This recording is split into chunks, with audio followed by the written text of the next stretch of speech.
Good morning, everybody. It's day 48 of this compassionate response to COVID-19. So yesterday what we're doing this week is we're looking at Buddhist metaphysics, and yesterday it was Buddha Day, so we were looking at we had a bit of a celebration of the Buddha's enlightenment, and I had a pause there in the broadcasting. So we're looking at we looked at the Buddha's enlightenment in three different sutras. Not sutras. Three different texts. The kind of poetic Mahavastu, the Samanaphala Sutta from the Theravada Pali Canon, and the Light of Liberation. So in that we saw how sometimes it was necessary, or it is necessary, to have really poetic descriptions that are really over the top. That, like for instance, the idea that the Buddha is saluted by 500 flamingos or 500 falcons, or it's Mahayana Buddhism, that kind of imaginative language and poetic language. So what we're looking at today is I thought there's a book called the Book of Enlightened Masters, which is quite thick, and by Andrew Rawlinson, and Sangharakshita's in there. Basically, what Andrew's done is he's looked at a lot of the teachers around the world of different Eastern religions, Hinduism, Buddhism, and he's kind of pulled out various ideas which I think are kind of really helpful, because you do get different types of Buddhism. You've got Theravada Buddhism, which is all very much about working with your experience and overcoming suffering, through being aware, practicing awareness, and the monks have 200 and odd precepts or rules of behaviour or training principles. So it's like there's an idea that you have to do all this work. So it's like, I call this session being and doing. So you have to do all this work to get to enlightenment. There's a kind of like structure to things, and Sri Ratna's got that as well. It's not just left to chance. There's precepts to follow, and structure to be brought into things. And then you get things like like Tibetan Buddhism, the way in which it's sometimes there's a sense of like magic, and like the emotions are kind of very much involved. Or Mahayana Sutras. You read a Mahayana Sutra and it's kind of like really cosmic science fiction. Buddhist science fiction, and that's a different way of practicing. Where the emotion, it very much brings the emotions on board, whereas you might say that sometimes the emotions can get a bit left behind when we're just doing, and we forget about our feelings, or we forget about how we feel.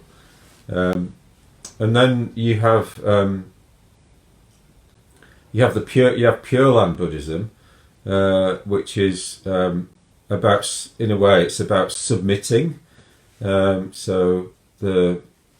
talked about Shinran as the Japanese Buddhist saint who thought that he had nothing to offer, really. He had nothing to offer.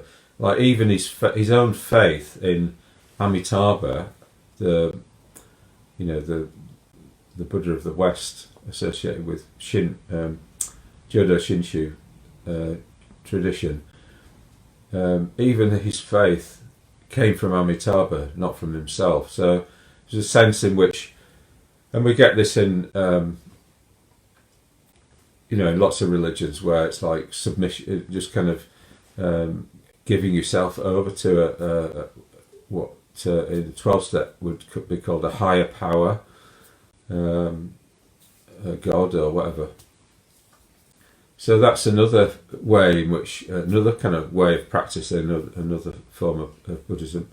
And then the final one is where you have in Zen, you have Buddha nature, the idea of Buddha nature, or in Tibetan Buddhism you have Dzogchen and Mahamudra, where it's like the focus is on you, the idea that somehow you are already enlightened, or you just have to realize it. You just have to get out of your own way or something. You just have to kind of like just sit and just connect with that, connect with that idea. And so I think Andrew Rawlinson, he talks about being able to divide these different religious practices into 4 quadrants. So you have the hot. There's 2 axes. There's hot and cold, hot and cool, and then there's structured and unstructured. So Theravada Buddhism is structured. So it's like there's this path that you're kind of going on, and it's cool. It's like it's sort of it's rational. It just makes sense. So there's cool structured, and then you've got hot structured. So Mahayana and Tibetan Buddhism, there's a structure there, but it's like there's more of an emphasis on emotions and in a way on kind of magic and imagination and that sort of thing. And then you've got Pure Land Buddhism, which is hot and unstructured. So you have a sense in which there's like a Amitabha or a high power that you're submitting to. So it's not like you're doing anything. You're not doing a structured path. You kind of let go of that, and you just give yourself over to Amitabha or to high power. And then you've got cool unstructured, which is where again, you're not doing anything. You're not trying to get anywhere. You're trying to just realize that you're in a nature or whatever it is, or intrinsic awareness in Tibetan, in Dzogchen or Mahamudra. You're trying to in a way kind of like just be, and So it's really interesting, this diagram, and I've wanted to look at it for a while, really. So this is a great opportunity to try and explore it and discover something in the process for myself, and hopefully, reveal something. So that's what we're going to be doing later on. And I had this idea. This idea came up really because I thought, well, actually, yesterday. There was a lot of in a way structure. Yesterday I was exploring the Buddha's Enlightenment, and then it was Buddha Day, and there was lots of other sessions I attended, and so sometimes when we make effort, what we need to do at a certain point is to just stop and in a way do the cool unstructured, just be, just settle down, kind of get catch up with ourselves. So maybe that's what that quadrant is a bit about. It's like catching up with ourselves. We make all this effort, and then we've got to catch up. And so yeah, I'll be trying to say something about that. So the relevant meditation practice here is something called just sitting. So when we've been doing Sangharakshita teaches that what you should do is like do developmental Buddhist practice like loving kindness or mindful breathing, and then every now and then you do some just sitting. And this is just a way, if you're on retreat, you maybe sort of do a few practices of developmental practices, bhavana practices, and then you would just sit for 15 minutes or whatever it is, and it's just a way of catching up. So I'll try and say something about that, about how that relates to the teaching I was doing on the Buddha's teaching on mindfulness a few weeks ago.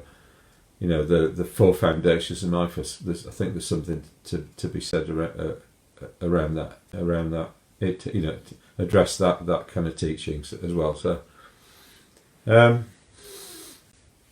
right. So if we'll do a little bit of exercise. I don't really want to, but actually, I wonder. So, is it in the just sitting mode to do exercise? Because it's doing, isn't it? It's doing, and what I'm trying to do is this today is not do so much. So maybe we'll just sit. Maybe we'll just sit in meditation, and rely on the previous exercise that we've done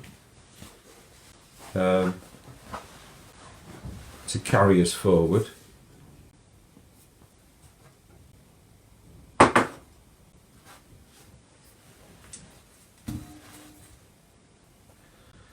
So we're going to sit for about 20 minutes or something like that.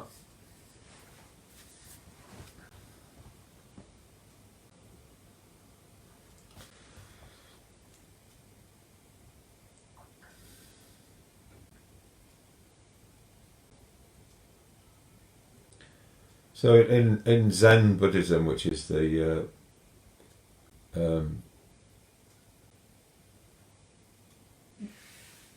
you could say it's the cool unstructured. In a way, it is structured because what Zen practitioners focus on is their posture. So it's almost as if you get the posture right, then it's you are able to stay aware, but your body will be supporting you in that. So there's a kind of positive feedback loop, even though you are just sitting. So shikantaza just means just sitting. That's the practice in Zen Buddhism, just sitting and maintaining the posture. So Shunryo Suzuki, who set up the San Francisco Zen Center in the 60s, he said maintaining the posture is enough, is enlightenment. So this is what we're doing, just maintaining the posture for 20 minutes.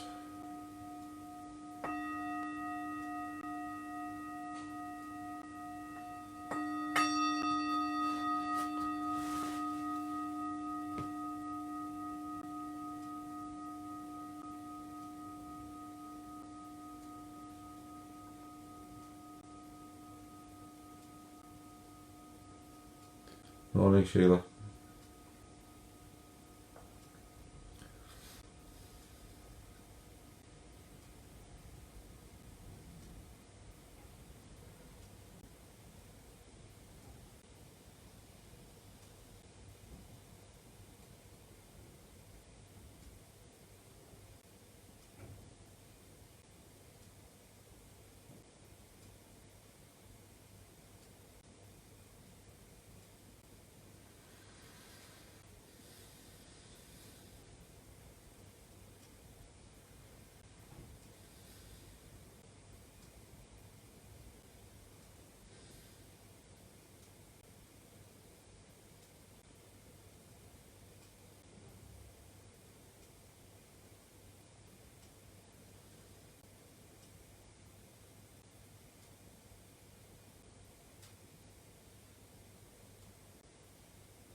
So with just sitting, every time we feel the urge to start practicing something, start doing something, just resisting that urge.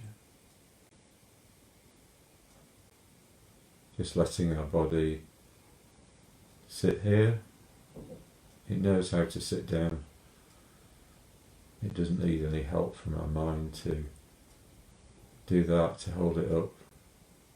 All we need to do is just balance our skeleton so it takes the weight down into the ground.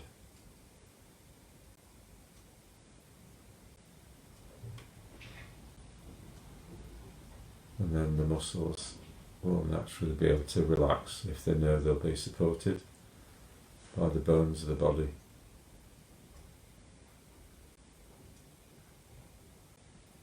So just catching up with ourselves.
non-doing, focusing on non-doing, but maintaining the posture.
So we're just doing just sitting for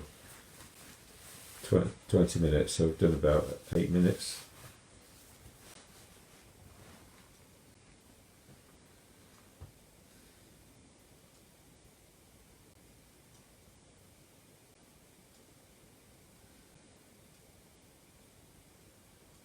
So really trying to allow yourself to catch up with yourself. How are you feeling? With how your body is.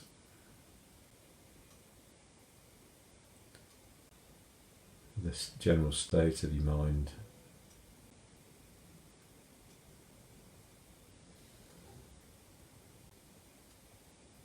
What's really going on, that sort of thing. Without trying to do anything about it.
if you start to feel a bit restless or uncomfortable, just connecting with the actual structure of your body, seeing where the bones are, where the muscles are.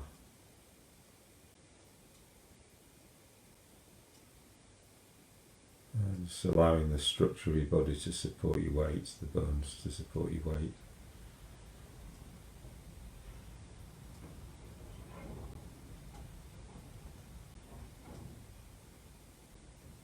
And giving any tension to the ground.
Just allowing your awareness to just be with whatever is.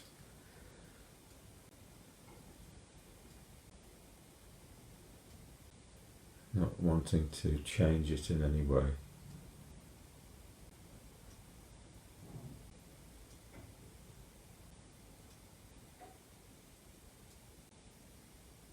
While maintaining the posture.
in your own time, just bring your meditation to a close.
Oh yeah.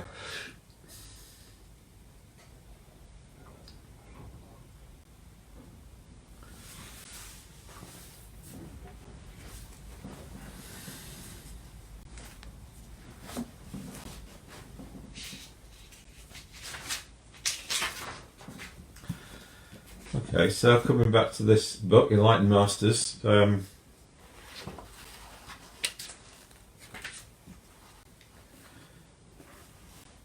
page 103, it says, talks about the four quadrants in terms of Buddhism: hot structured, cool structured, hot unstructured, cool unstructured, and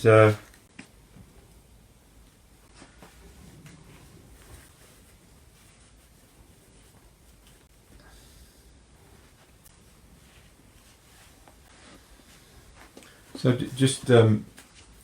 I'll just say what it says in the different sections. So it starts out with cool structured. So cool structured, the example is Theravada Buddhism, right?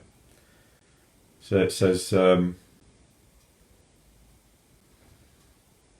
ontology, there is an unborn, so it's like there's a sense of there is an unconditioned, which is where we're trying to get to, enlightenment. The cosmology, samsara is a huge but ordered whole. So samsara is the world of conditioned existence that we're in, represented by the wheel of life. Anthropology, man, woman are caught in samsara. Soteriology, so that means Buddhism is a soteriology, which means it's about overcoming suffering.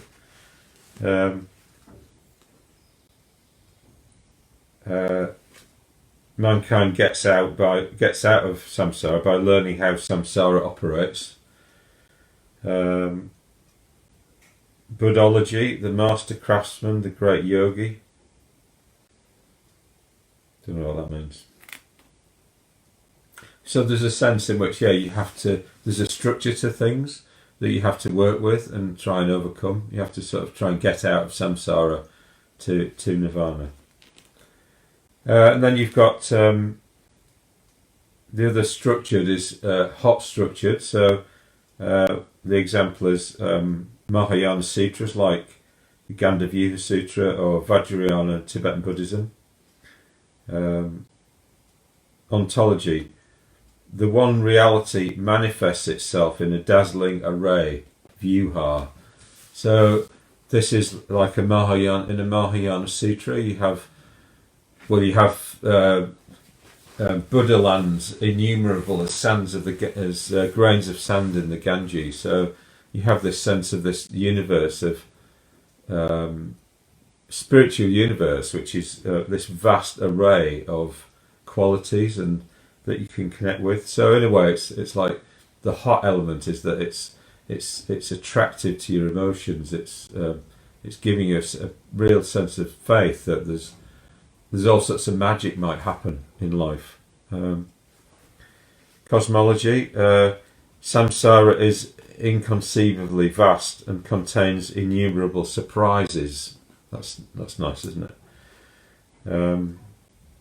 Anthropology, man can do anything, don't accept your limitations. So all that, as I was saying, talked about yesterday in the story of the Buddha, the sense of magical powers, supernormal powers that can happen, and maybe not taking these literally, but as evocative of this. Don't accept limitations. Don't think, this is possible. Soteriology, everything in samsara is sacred. Live as though that were true.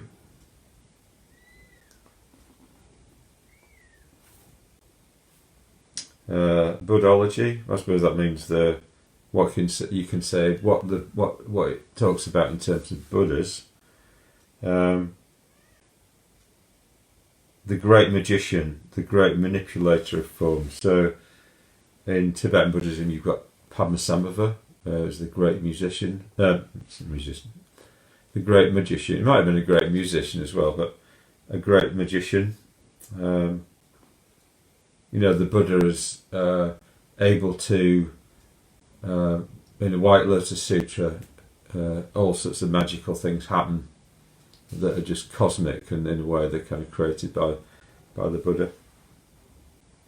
And then you've got moving over to staying with the hot, and then moving over towards unstructured. You've got Pure Land Buddhism, and it says ontology.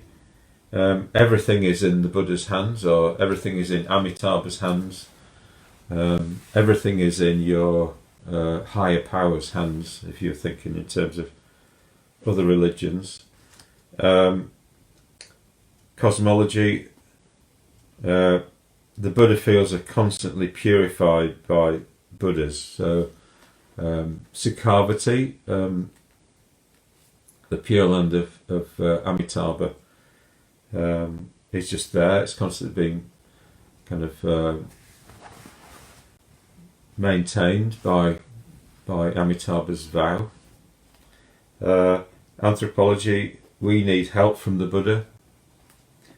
Soteriology, and he'll give it if we ask for it, or even if we don't.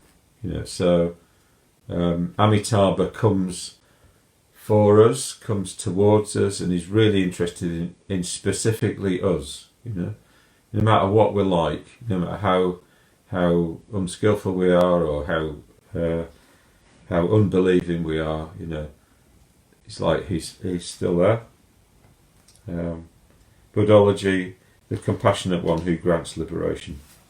And then coming down to the structured and cool unstructured. Ontology, only the Buddha nature, Dharmakaya is real. So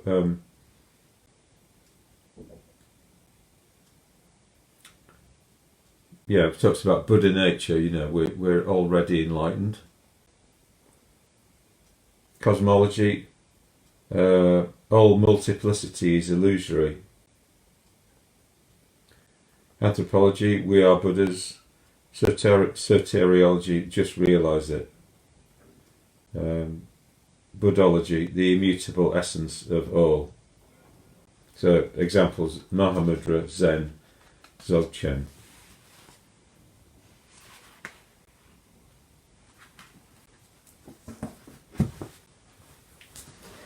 So I think what can go on, what does go on in Triratna and probably in other Buddhist movements, is that you get people with different preferences, and some people prefer the kind of more developmental model of things, and some people prefer the more I can't remember what the word is now, but it's like the kind of intuitive, just tuning into how things are, where you like the cool unstructured. So in the, I'm going to focus a bit on Dzogchen and Mahamudra, because they get talked about a lot. So in Tibetan Buddhism, you have a system whereby monks will do preliminary practices. So they will. So the four foundation yogas of Tibetan Buddhism are these. So so when you go to Bodh Gaya, where the Buddha gained enlightenment, you see Tibetan monks doing prostrations. So they do like 100,000 prostrations, and basically what's happening there is that they're establishing the basics of going for refuge to the three jewels, going for refuge to the lineage that they're part of. So they'll be imagining what's called a refuge tree, which is a magical tree with all these figures on it, all sitting on lotuses. So all the lamas in their tradition, all the important figures from Tibetan Buddhism will all be there arranged on this tree, and then they'll be imagining that they're all sentient beings are prostrating to these figures with them. So it's establishing, in a way, it's the hot structured. It's like saying there is a structure to things. There are people to learn from. There are people that understand better than we do, than I do, how things are, and I'm going to try and align myself with those. So try and get a teacher, get into a lineage, and learn from that. So there's a whole, and that is done over years and years of practice. So to do 100,000 prostrations takes quite a while, and then there's all the other practices as well. And then on that basis, what happens is, as far as I understand, that the monk would then come into a relationship with a teacher, who would then take them into Tantric Buddhism. And Tantric Buddhism is where it's almost like everything becomes symbolic. Everything becomes you totally accept the word of your teacher as if it's the Buddha, as if he is the Buddha, and just kind of obey completely everything that he tells you to do. So in the history of Tibetan Buddhism, you had Marpa, who was the guru to Milarepa, and he just made him build all these towers and then knock them down, build them somewhere else, knock them down. And it was a way of grinding down Milarepa's will, which was kind of in the way, really. So you come into relationship with the guru, and and then do all these even more kind of intense practices. And this is the preliminaries to doing Dzogchen. And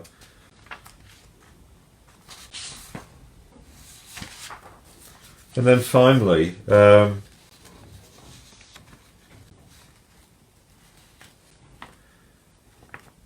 it says the practice, extraordinary meditation practices. The practice of ordinary meditation eventually leads one to the yoga of simplicity, which, according to Gampopa, so Gampopa was a famous Tibetan Buddhist teacher, is understanding the essential state of that awareness, of one-pointedness, of non-arising, which transcends conceptual modes of reality and unreality. One sees all phenomena just as they are, non-conceptually, beyond extremes of existence and non-existence. one taste. According to Gampopa, the yoga of one taste is understanding diverse appearances as being one from the standpoint of their intrinsic nature.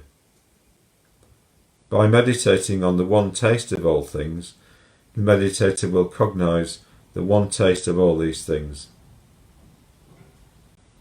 The diversity of appearances and non-appearances, mind and emptiness, emptiness and non-emptiness, all are of one taste. Meditation and absence of meditation are unified into one taste. Discrimination and lack of discrimination are one taste. Non-meditation. Gampopa states that non-meditation is an unceasing realization of the union of appearance and its intrinsic emptiness. By perfecting, Vajrayana says, by perfecting this non-meditation stage, the meditator attains naked, unsupported awareness. This non-discriminatory awareness is the meditation. By transcending the duality of meditation and meditator, external and internal realities, the meditating awareness dissolves itself into its luminous clarity. Transcending the intellect, it is without the duality of meditation and post-meditation. Such is the quiescence of mind.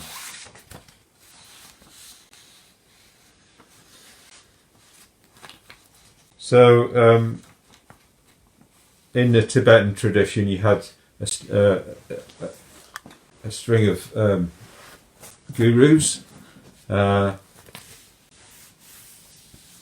one of them was a yogi called Tilopa. So Tilopa gives Naropa, so Naropa was his successor, 6 words of advice. Don't recall, which means let go of what's past. Don't imagine, let go of what may come. Don't think, let go of what's happening now. Don't examine, don't try to figure anything out. Don't control, don't try to make anything happen. And rest. Relax right now and rest. So this is the sort of thing that you get with Dzogchen and Mahamudra. The idea that don't do anything, don't try anything, don't even try and understand anything. Relax, just rest, just be. So we're talking about being and doing here. Just be. And I think there is a real value in this, in terms of, particularly in the West, because we're often so obsessed with achievement and getting somewhere in life and doing. So in secular mindfulness, so mindfulness-based cognitive therapy, which was developed to help people who had recurring bouts of depression, and it was seen as really successful in preventing those recurring bouts of depression. You've got a teaching called the being mode and the doing mode. So it's just it's this sort of thing. It's saying we're always doing. Can we just be for a bit? Can we just be? Can we just be in meditation? So it's really important to just be, and I think we were doing this earlier in the just sitting practice. We were just trying to not do anything and just be, and just catch up with ourselves. And in terms of the Four Foundations of Mindfulness that I talked about a few weeks ago, which are body, feeling, mind and emotions and views. This will be the right way around and when it's on YouTube. Body, feeling, mind mind and emotions and views. It's like these are the four things that we are aware of, and try and kind of turn from being sources of suffering to being sources of happiness. So we work on our body and make it a better vehicle for happiness. We relax, we do body work, we work on feeling to see what we are feeling, tune into what we are feeling, but also see what responses to feeling actually are productive of happiness. So some do and some don't. If we act on sort of things where we've just got we're attached to things, or we're addicted to things, and we act on that feeling, then we just build addiction into our lives. That's unhelpful. So things like that. And then we work on our mental states. Do they lead to happiness? Does impatience lead to happiness? No, it doesn't. Does patience lead to happiness? It does. Yeah, things like that. So, and then our views. How are we framing things? Are our views in line with reality? Are we seeing ourselves as a human being rather than as an object? So things like that.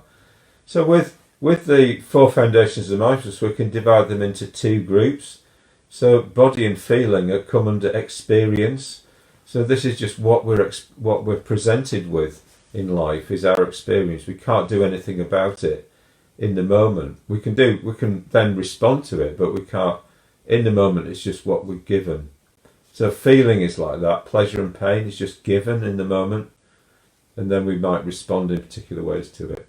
And then we've got mind and views are things that we can do something about, because they are our response to life, our response to experience. So in terms of being and doing, so it's almost like doing is they're up here, these two, and being are these two down here. So it's like when we just sit and be, we're catching up with how we feel, and we're catching up with the state that our body's in. So I think we're moving.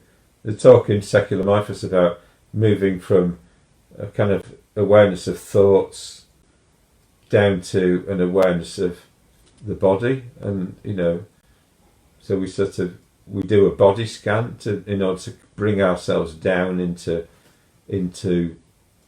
just being, just what we're actually experiencing in the body, and that's a slower process often than the thoughts. So we kind of slow ourselves down. We get a sense of reassurance from our body, and that sort of thing.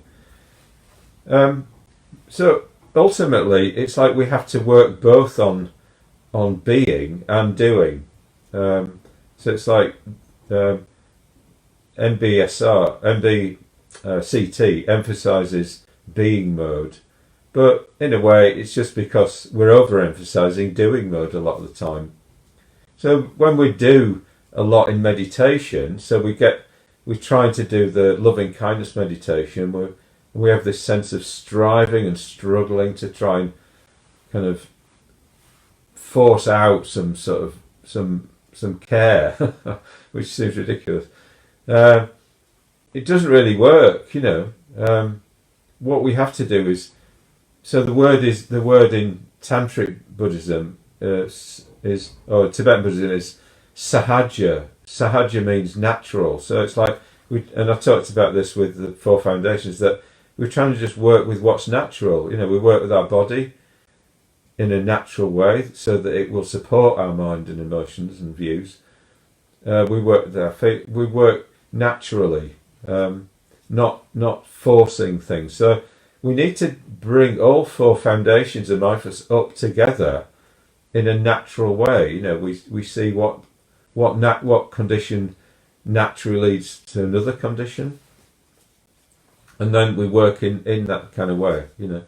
So so the talk in Dzogchen and Mahamudra is often about natural being, in a state of natural awareness where we're not having to try to do anything. As don't try to figure anything out, don't try to make anything happen. It's like yes and no, really. So this it only really works if we're working with conditionality. So that's the basic Buddhist teaching. Is the Buddhist teaching conditionality? So things arise in dependence on conditions. So if we're working with the Four Foundations of Mindfulness and as conditions for each other, and we're building something up, we'll be doing developmental practice, bhavana practice, metta bhavana, mindfulness of breathing, but we'll also be doing just sitting practice. We'll be catching up with how we feel. We'll be catching up with our body. And in a way, I think what just sitting can do is it can bring things back into balance. So maybe if we're developing things too much up here, we get all up here and we forget about down here. We just override our feelings, override our body. We're straining to do something. So just sitting helps us come back down here, and spread out, keep them all in mind. So in a way, Buddha nature, when we have Buddha nature, or when we are enlightened, we are maintaining all four of these together. We're not overlooking any of them.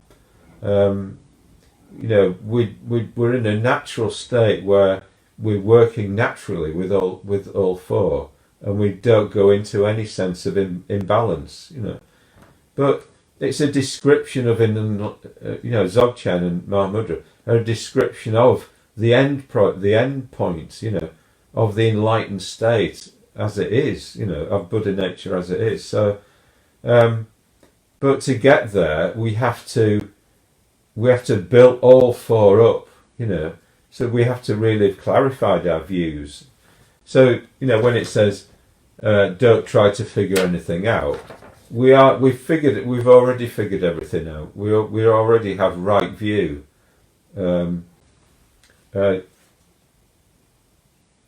Don't try to make anything happen. It's like we've already gone through the preliminary practices of Tibetan Buddhism, or if we're doing it in Triratna, and we're really established in skillfulness towards ourselves and others.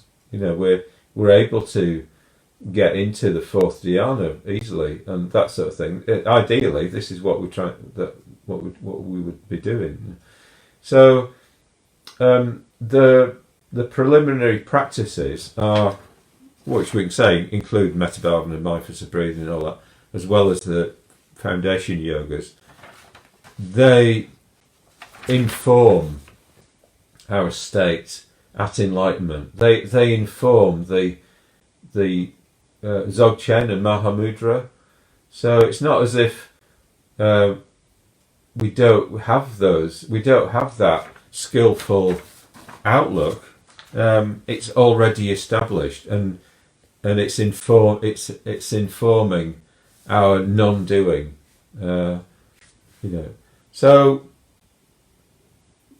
in the actual system of Tibetan Buddhism, which Westerners often conveniently forget about, what it's actually like. You would be in a relationship, one-to-one relationship, with a guru who would be checking and balancing where what's going on for you. So if you had wrong views, they would be correcting those. If you weren't doing enough in terms of your meditation practice, in terms of your compassionate outlook, they would be correcting that.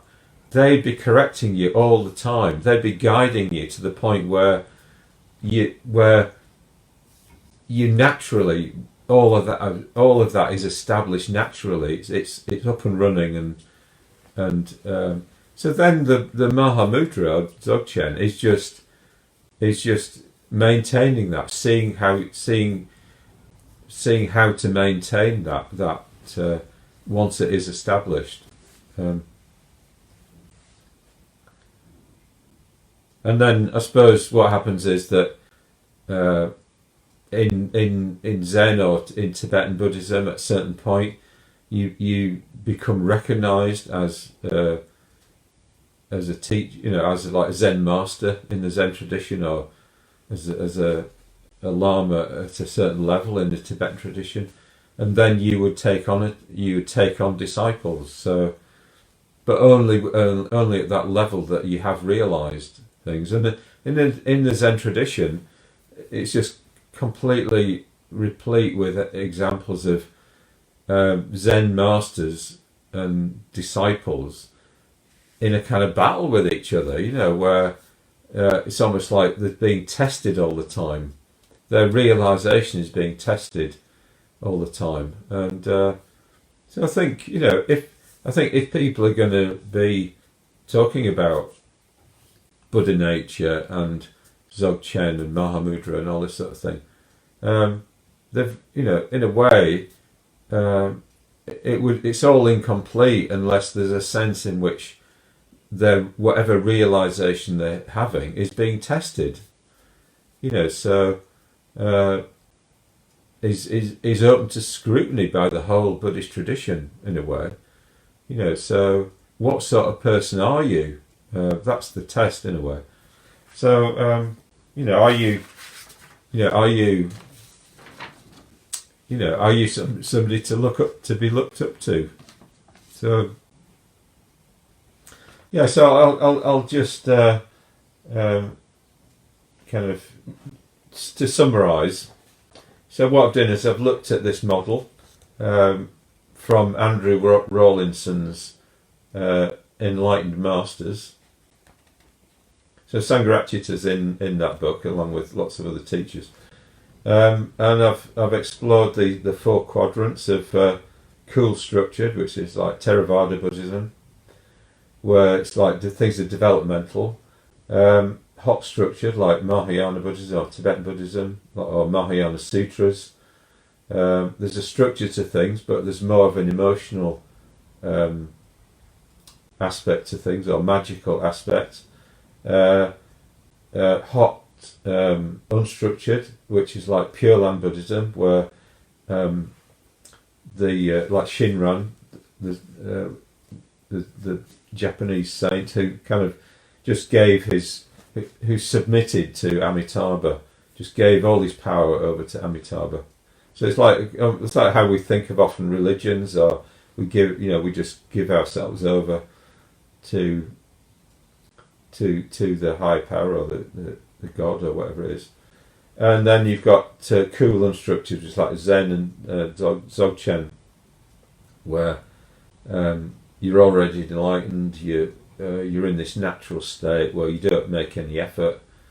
But I think, in a way, to summarise, it's like we need all of these. We need all four quadrants, really,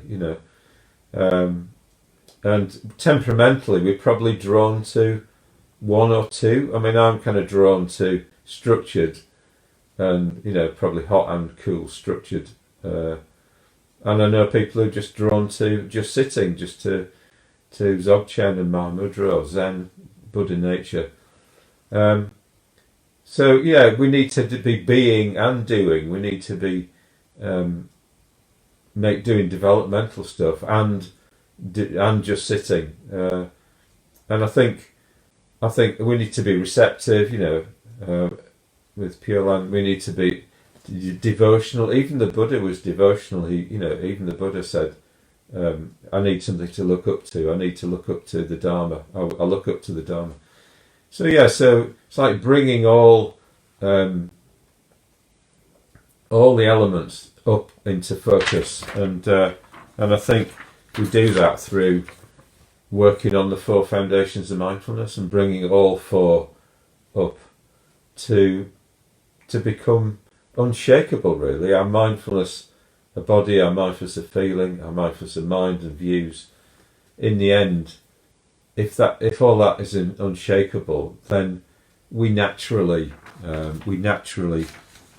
function as a Buddha. We naturally are enlightenment, are enlightened, and we don't need to be making any effort to develop anything. But that's the far distance, really. But we do need to be just being as well as doing in our day-to-day practice. So thank you for the opportunity of exploring all of that, which I've really enjoyed, and actually I think I've learned something from. Okay, see you tomorrow. Bye.